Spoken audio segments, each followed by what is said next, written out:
श्रीमती सोनाली बिसेन के द्वारा स्थानीय होटल में प्रेस वार्ता लेकर जानकारी दी गई कि उन्होंने किस प्रकार से फॉरेन में पढ़ाई करने के बाद G20 यूके यूनिवर्सिटी से आइडिया पर उन्हें प्रतिनिधित्व करने का मौका मिला था और उन्होंने शुरू से ही अभी तक सफ़र की कुछ जानकारी प्रेस से भी साझा करते हुए बताया कि किस प्रकार उन्हें उनके घर परिवार का सपोर्ट मिला और वह किस प्रकार से आज फॉरेन कंट्री में काम कर रहे हैं।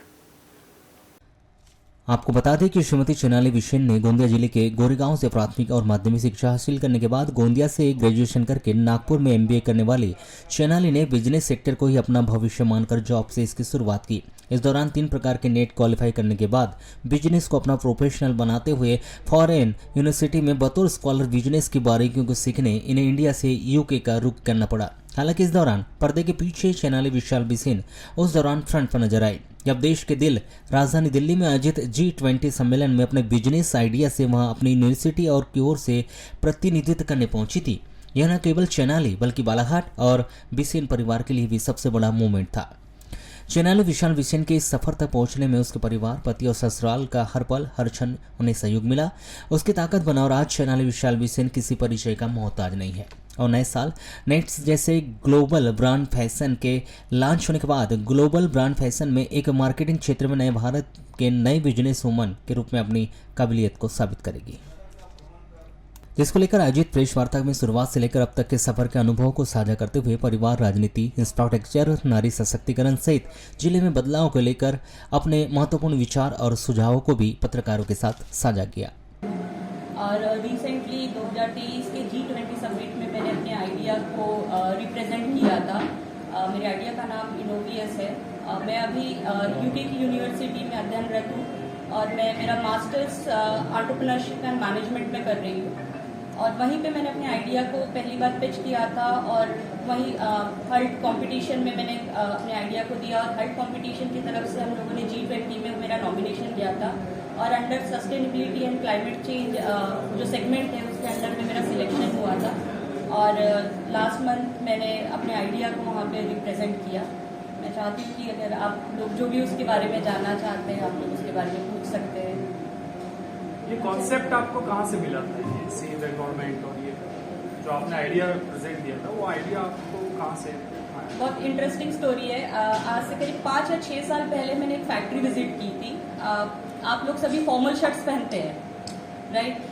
जब आप फॉर्मल शर्ट्स लेते हैं उसमें छोटे छोटे पैकेजिंग आइटम रहते हैं, छोटे पिन रहते हैं, कॉलर में प्लास्टिक डला रहता है। हम लोग कभी उसके बारे में सोचते नहीं है। वो सिंगल यूज प्लास्टिक रहता है जिसका एक बार के बाद कोई काम नहीं होता। आप जैसे घर आते हैं अनपैक करते हैं उसको फेंक देते हैं। आप सोचिए कि करीब करीब 5 बिलियन के ऊपर शर्ट्स हर साल बनते हैं और हर शर्ट में ऑन एन एवरेज 3 से 4 ऐसे आइटम यूज होते हैं। तो आप सोचिए कि कितने आइटम बनते होंगे और कितना प्लास्टिक हम लोग वेस्ट करते हैं। तो वहाँ से ये आइडिया मिला था जब ये कंपटीशन आया और इस बार उन्होंने फैशन थीम दी। हर साल वो लोग एक कंपटीशन करते हैं। तो हमने बोले कि चलिए हर कोई तो कपड़े और इसके बारे में बात करता है, इसके पैकेजिंग के बारे में कुछ करते हैं। और फिर वहाँ से ये आइडिया सिलेक्ट किया। फिर वो अलग अलग मटेरियल सोचा कि इसको आप सस्टेनेबल मटेरियल से कैसे रिप्लेस करेंगे। लालबरा नगर मुख्यालय स्थित मां सतबैनी मंदिर में 22 अक्टूबर को शाम 4 बजे से हवन पूजन कार्यक्रम आयोजित किया गया। पुजारी के द्वारा जजमान की मौजूदगी में हवन पूजन प्रारंभ करवाया गया, जिसमें श्रद्धालुओं ने हवन कुंड में पूर्णाहुति डाली। तत्पश्चात माता रानी की आरती के बाद प्रसादी का वितरण किया गया। 23 अक्टूबर को प्रातः 9 बजे आरती के पश्चात विधि विधान पूर्वक पूजा अर्चना कर माता रानी के 82 कलशों की शोभा यात्रा निकालकर जवारों को विसर्जित किया जाएगा। इसके बाद नवयुवक भंडारा समिति के द्वारा महाप्रसादी का वितरण भी किया जाएगा।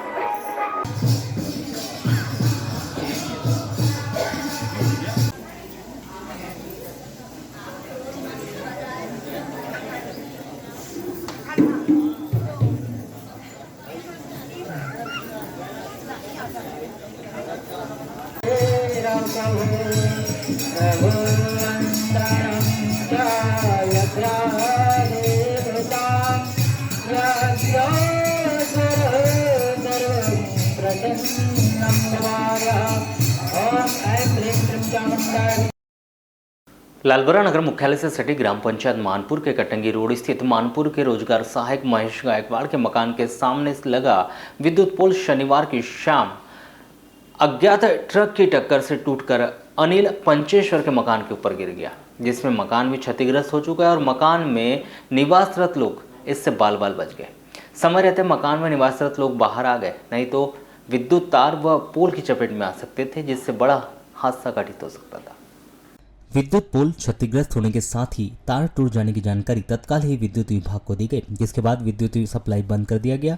परंतु विद्युत सप्लाई बंद होने के पूर्व मार्ग से गुजर रहे एक व्यक्ति को करंट लगने की जानकारी भी सामने आई। अगर समय रहते विद्युत सप्लाई बंद नहीं किया जाता तो मार्ग से गुजर रहे लोग विद्युत करंट की चपेट में आ सकते थे।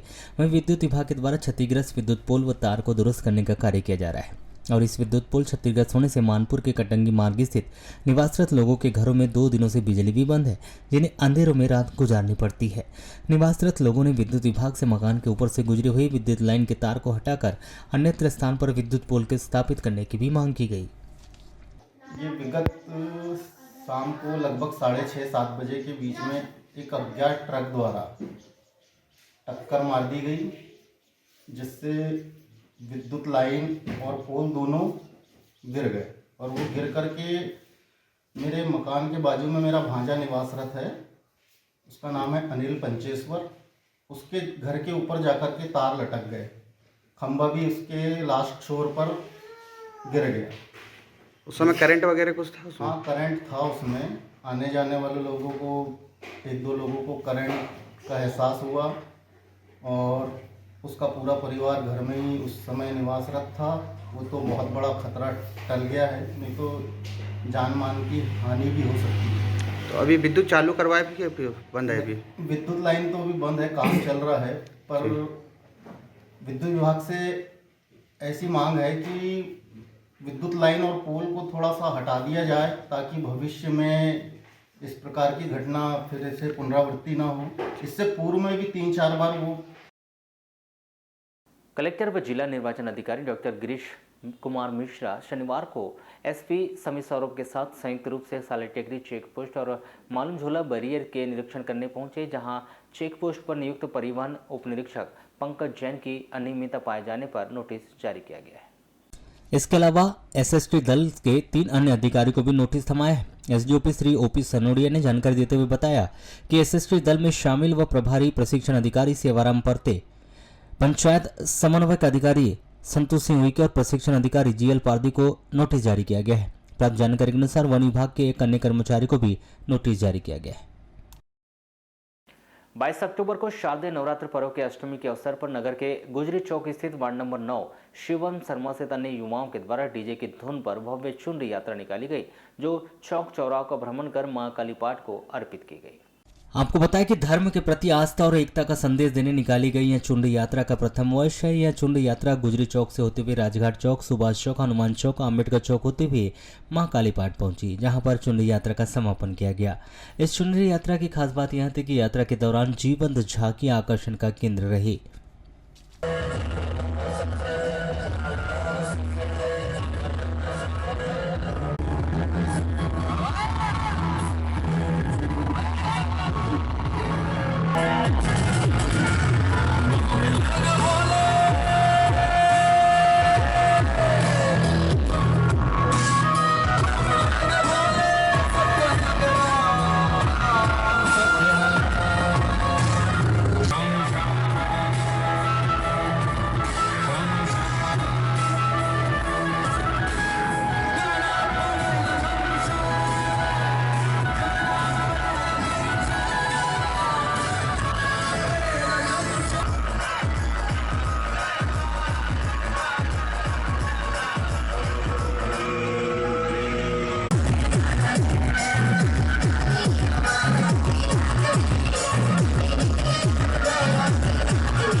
बैयर तहसील मुख्यालय में सार्वजनिक दुर्गा उत्सव समिति बैयर बस स्टैंड के द्वारा शारदीय नवरात्र पर्व में गांव से लेकर पड़ोसी राज्य महानगरों से प्रसिद्ध देवी देवताओं के स्वरूपों की 251 प्रतिमाएं स्थापित कर आराधना की जा रही है। एक ही पंडाल में इतनी सारी प्रतिमाएं रखी होने से सुबह शाम दर्शन करने के लिए भक्तों की भीड़ लगी रहती है।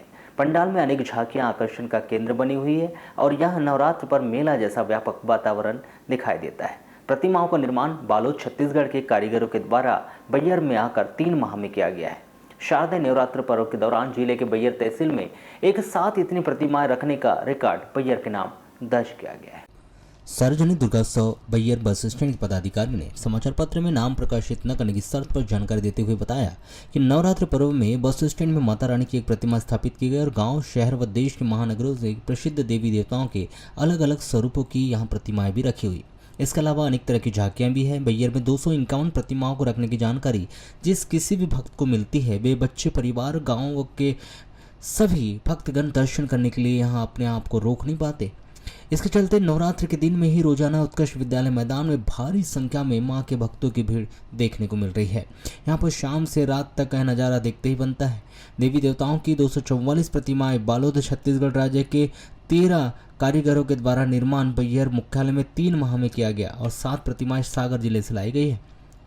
नवरात्र के पूरे 9 दिनों पूजा अर्चना करने और रोज शाम शुभ आरती संपन्न होती है। बस स्टैंड, ऑटो स्टैंड प्रांगण में प्रतिवर्ष अनुसार इस वर्ष भी भंडारा दिन के 12 बजे से 4 बजे तक चलते रहता है। सुबह शाम आरती संपन्न करवाने बनारस से 11 पंडितों को बुलवाया गया है। वहीं बैयर से पंडित निरंजन शर्मा सहित अन्य पंडित भी शामिल हैं। रोजाना रात 8:30 बजे संगीत 12 स्वर में गंगा आरती यानी महाआरती संपन्न की जाती है। इसके अलावा सत चंडी यज्ञ का आयोजन होता है, इसमें अनेक भक्तगण महाप्रसाद ग्रहण करते हैं। वहीं हर 3 दिन में महिलाओं के द्वारा सुहागन पूजन भी किया जाता है। यहाँ के कारीगरों ने प्रवेश द्वार को भी साज सज्जा व्यापक बनाया है। बस स्टैंड समेत उत्कृष्ट मैदान में पंडाल से साज सज्जा करने में कोलकाता से 25 कारीगरों के द्वारा तैयार किया गया है। रंग बिरंगी लाइटिंग की सज्जा जबलपुर के 20 कारीगरों के द्वारा किया गया है। इन देवी देवताओं की रखी गई प्रतिमाएं बस स्टैंड के दरबार में एक मां दुर्गा जी की प्रतिमा रखी गई है और उत्कृष्ट विद्यालय मैदान में मां सरस्वती, मां लक्ष्मी, सती, महाकाली, मां सिंह वाहिनी, सिंहारपाट बैयर, हनुमान जी, मां यमी रूपनी, मां पद्मावती, मां मरही जी बिलासपुर, मां जानूबाई, मां घेड़सी, मां नाथलदाई जांजगीर चांपा, मां भवप्रीता, मां सुनरराही, मां मुंगई बावनकेरा बैयर की रानी मां कालीपाट बालाघाट, मां बड़ी खैर माता जी बैयर, मां शाकंभरी माता, मां सावित्री, मां विश्वेश्वरी, मां त्रिपुर सुंदरी, मां सदबेनी बमनी बंजर, मां छिन्न मस्तिका, मां कुस्कान, इसी तरह अन्य देवी देवताओं की भी प्रतिमाएं स्थापित की गई है। उपरोक्त सार्वजनिक दुर्गोत्सव समिति बस स्टैंड में 18 वर्षों से यह आयोजित किया जा रहा है, जिसमें 45 नवयुवकों का उत्साही सांस्कृतिक दल है।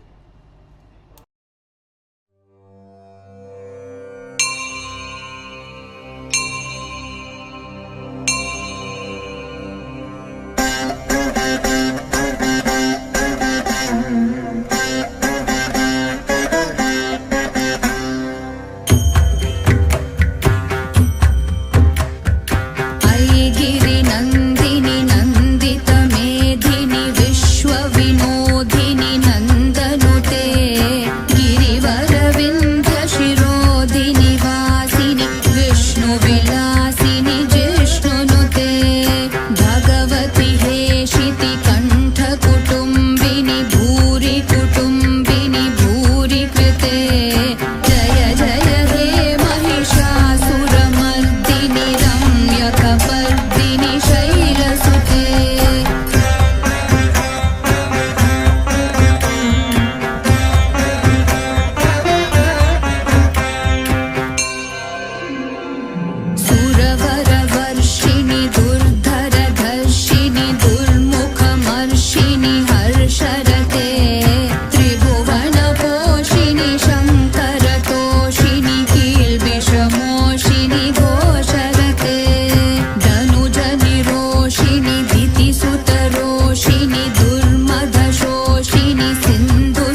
मुण्डभटाधिपते जय जय हे महिषासुरमर्दिनि रम्यकपर्दिनि शैलसुते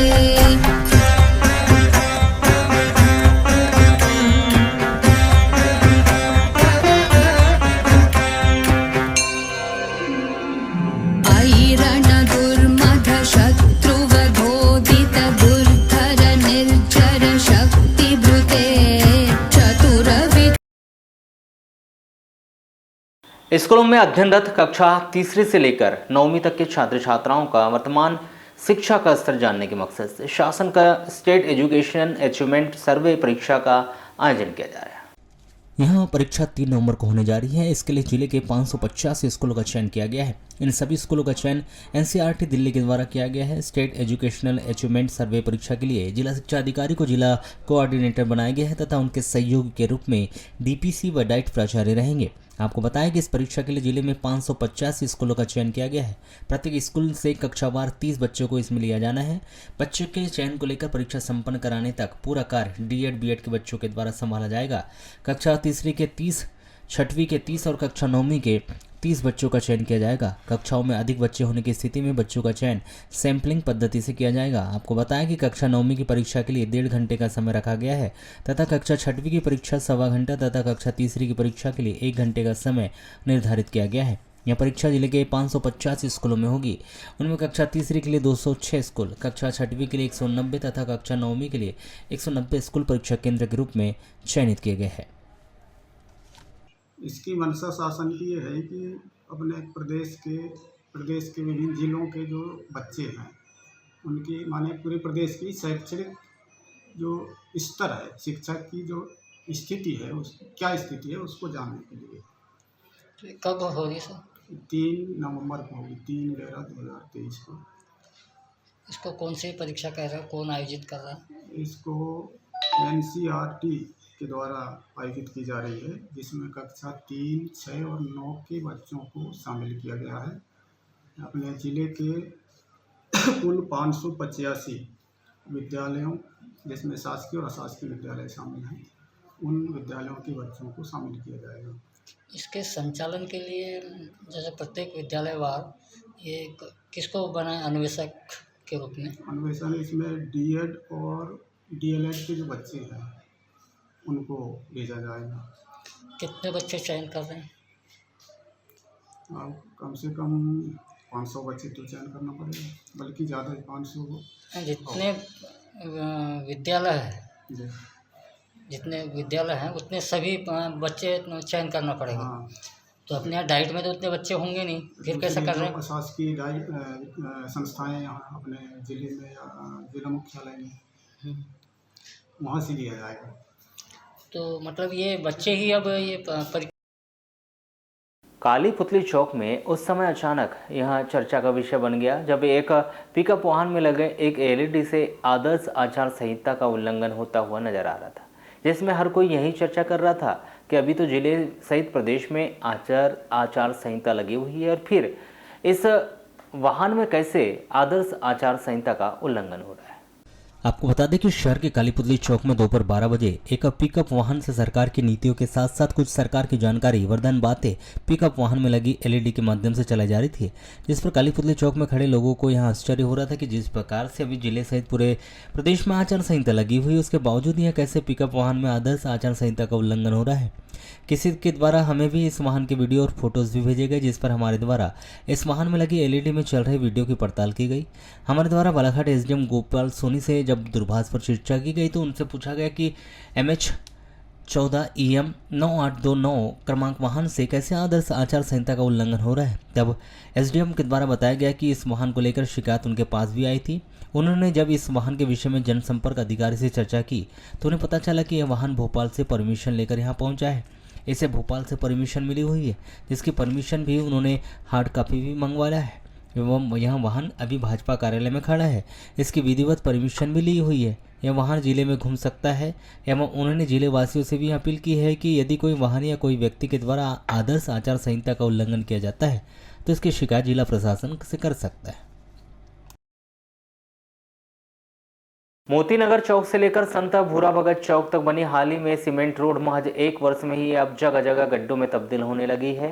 कुछ जगह तो सीमेंट कंक्रीट रोड बीचों बीच से इसमें दरारें भी आने चुकी। आपको बता दें कि मोती गार्डन के सौंदर्यीकरण के बाद मोती गार्डन के चारों ओर तालाब की पार को मजबूत किया गया था। वो मोती नगर चौक से संत भूरा भगत चौक तक पक्की सीमेंट कंक्रीट रोड का निर्माण किया गया था, जिससे मोती तालाब की तालाब की पार पर पड़ने वाले यातायात के दबाव को कम किया जा सकता है और मोती तालाब की पार से आने जाने पूरी तरह से बंद भी कर दिया गया था। मोती तालाब के नीचे सीमेंट कंक्रीट रोड का निर्माण किया गया था, किंतु वह रोड महज 1 वर्ष भी सही से नहीं चल पाई और जगह जगह से यहाँ रोड में गड्ढे नुमा तब्दील होते हुए नजर आ रहे। कुछ स्थानों पर तो यह रोड बीचों बीच से 2 भागों में बढ़ती हुई नजर आ रही, जबकि बताया जा रहा है कि रोड की कम से कम 5 वर्षों तक चलने की बात कही जा रही थी, किंतु यहाँ 1 वर्ष बीत जाने के बाद भी यह रोड अपने अस्तित्व पर आंसू बहाते नजर आ रही।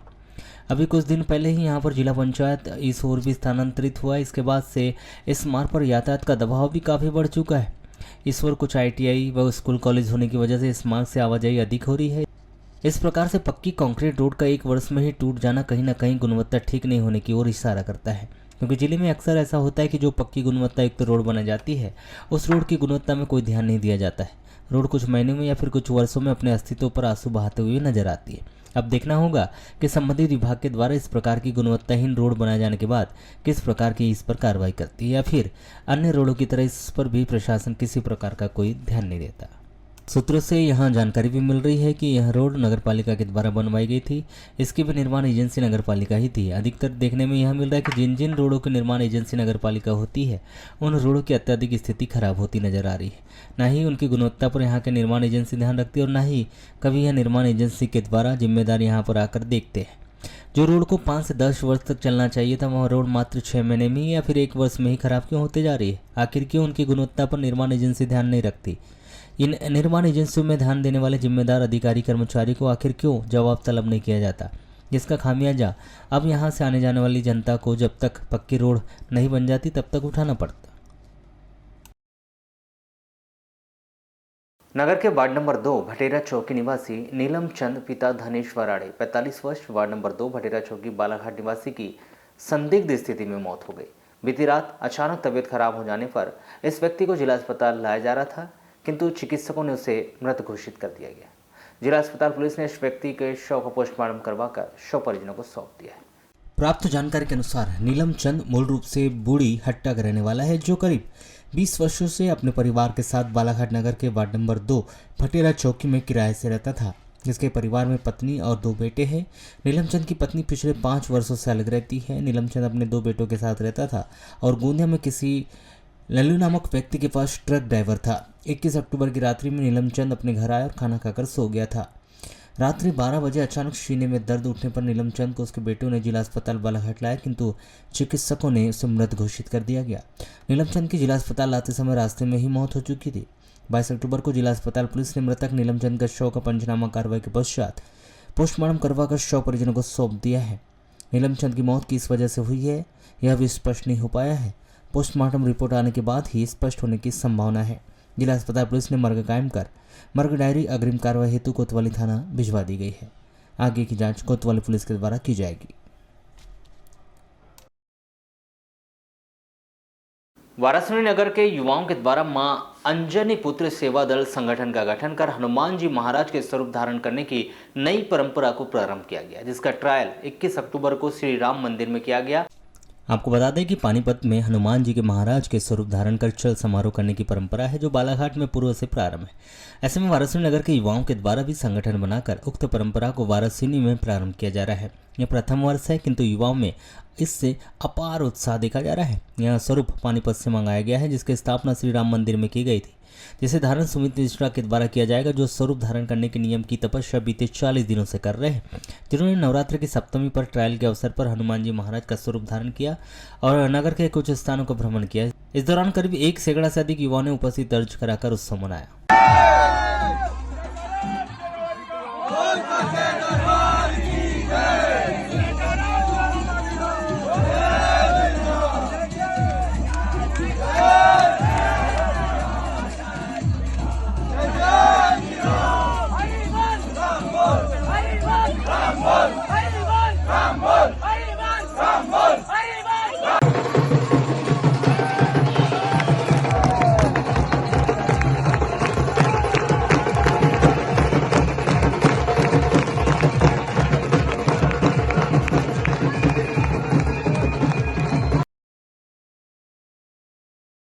वाराणसी स्थित बालाघाट रोड में मध्य प्रदेश विद्युत वितरण कंपनी कार्यालय के प्रांगण में स्थित मां दुर्गा के मंदिर में विद्युत कर्मियों के द्वारा माता रानी के आराधना पर्व हर्षोल्लास के साथ मनाया जा रहा है। इस दौरान विद्युत कर्मी व अधिकारियों के द्वारा मनोकामना कलश की भी स्थापना की गई है। बताया जा रहा है कि 68 कलशों की स्थापना माता रानी के दरबार में भक्तों ने की। वहीं अष्टमी के दिन विशेष पूजा अर्चना कर जस सहित भजन का आयोजन किया गया।